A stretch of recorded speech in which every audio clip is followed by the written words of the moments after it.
Hi, everyone. I'm Dr. Patrick McGrath, the Chief Clinical Officer for NOCD, and I'm excited to talk to you today about a topic that is related to obsessive compulsive disorder, the body-focused repetitive behaviors.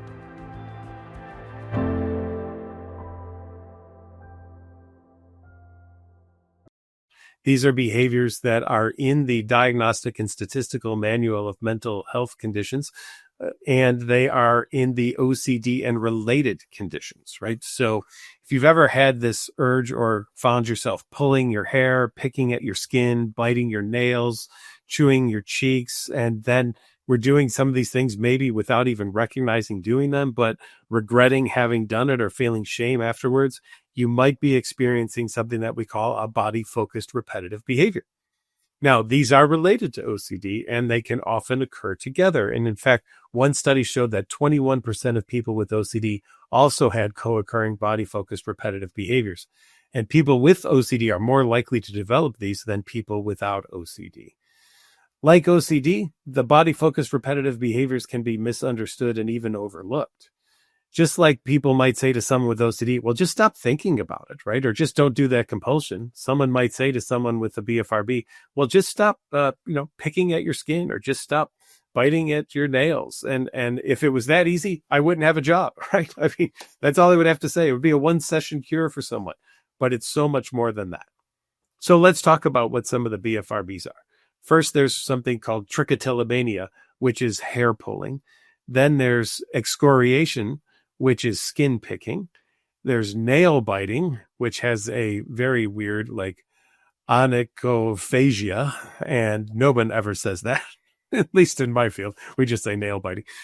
In fact, I don't think we'll have trichotillomania or excoriation probably listed in future generations of the DSM. I think it will just go to hair pulling and skin picking. And then we might have people who do other things like biting at your cheeks or your lip or picking at your nose, something of those natures, right? Now, how do these interact? Well, it appears that they may share some neurobiological and genetic factors, and they may also respond similarly to certain medications. So that's one of the reasons why they were probably lumped together in the DSM. The DSM looks at things from these areas more so than treatment, and that's some of the divide between the DSM is written by psychiatrists and people in the medical field who focus more on genetics and response to medications than those of us in the psychological field who focus more on how things reply to treatment. That being said, no matter where it might be located in the Diagnostic and Statistical Manual, I can tell you that there's really good behavioral treatments that are out there. And that's what we're going to talk about, because OCD and BFRBs both reply well to evidence-based treatments, right? Now, like OCD symptoms, BFRBs can cause a lot of intense, difficulties in people's life. And they could be a response to stress in a lot of people's lives as well. BFRBs and OCD compulsions provide what appears to be maybe some short-term sense of relief or calmness or soothing that you might get in the BFRB experience, but that doesn't last, and it worsens the behavior over time. Someone with hair pulling may, for example, not even notice that they're pulling at their hair. They may be searching their head for that one hair that feels a little bit stiffer or thicker than the other ones. When they find it, there may be a certain thing that they do with it. Eventually they pull it out. Sometimes people roll it between their fingers. They may smash that little bulb that's on it on their nail. They may throw it on the ground. Some people even eat it.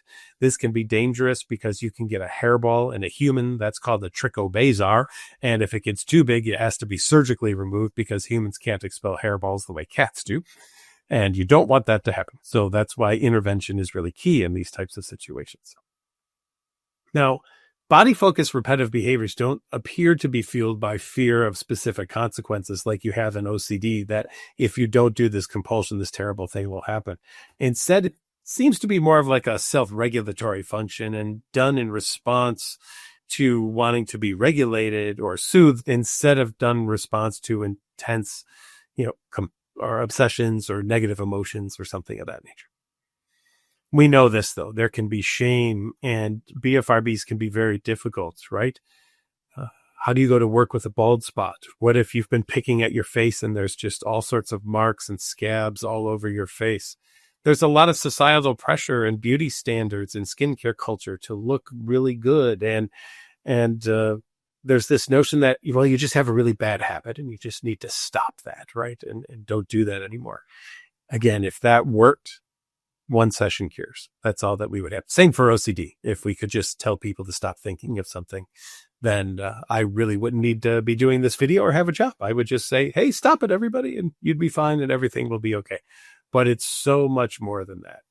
If you have a body-focused repetitive behavior and you spend all sorts of time trying to do things to hide what's going on, wearing hats, bandanas, combing your hair or brushing it over in a certain way, using hairspray to kind of get the hair that you do have to be over the top of the spots that you don't want anybody to see, wearing gloves all of the time so no one could see your nails or your hands, or bandages around these things, or covering up your arms because you've been picking at skin, or wearing a mask over your face so nobody sees you.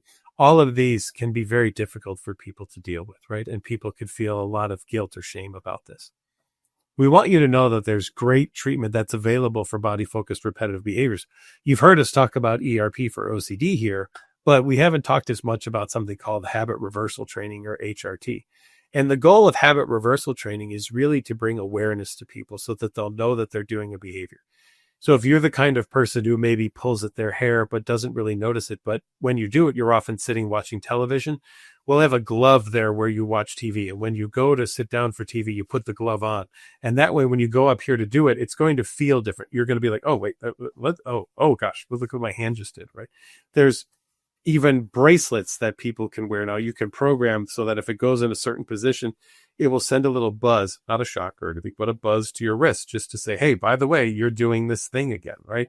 You want awareness to be there. And once people become aware of what they're doing, then they can do something else instead, right? That can be helpful. If maybe play with, remember those koosh balls or something, instead of pulling at your hair, maybe pull at one of those, allow the hair to grow back, allow people to get that full head of hair back again, because sometimes when the hair grows back, it's a little, sticky or it's a little pokey or something. And then you're just going to keep pulling away at that if that's the feeling of hair that you don't want to have. And then that could create a permanent bald spot, which somebody would not want to have happen.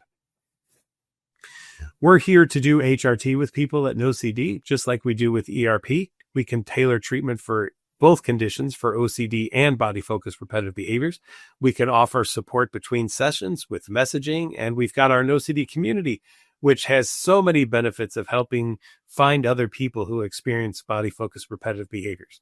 You're not alone in this whatsoever. I want you to know this. Body-focused repetitive behaviors can be managed, and if you're struggling with OCD or BFRBs or both, they can be treated at the same time. It is okay. We can do that. If you're looking for help, book a free 15-minute call with NOCD. We'd be happy to chat with you so that you could learn more about how we might be able to assist you. And remember, BFRBs don't have to be in control of your life. You can live the life that you want.